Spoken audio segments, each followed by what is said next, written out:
पायल भुलाइल बाकी झुमकाए रानी, बोलत ना बाड़ू का बा परेशानी। अरे बोला का बात बा?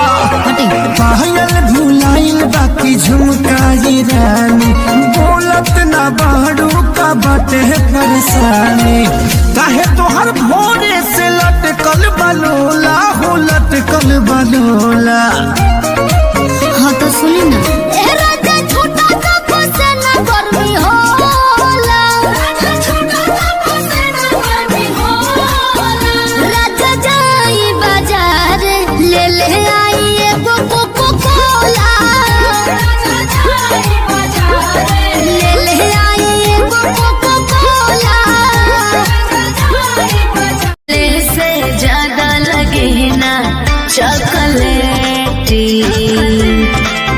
हर दुए महीना में बनल बहपेटी।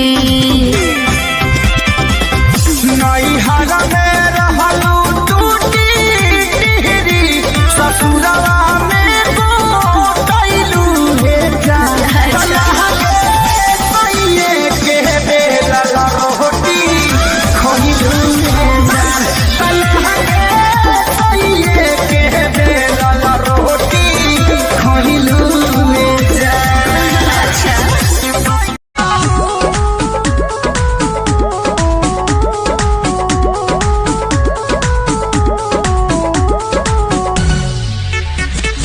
दारू बजारू चढ़ जाला हो, तो केहू के नियत बिगड़ जाला हो।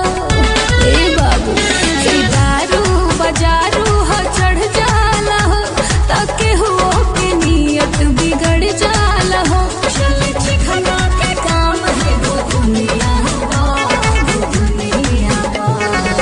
किधर तनोट बरसे